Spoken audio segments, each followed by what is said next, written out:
Hello. Today I'm going to be talking about the xTool D1 and a problem that I was having with this gantry. So what was happening was right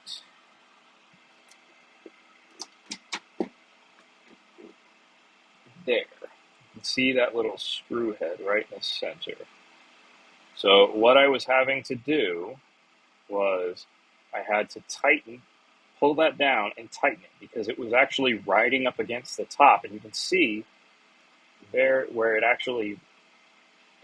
engraved a circle above it because it was loose and it was just grinding into it. So I tightened that down. I brought it down with a flathead screwdriver, and then I tightened it down.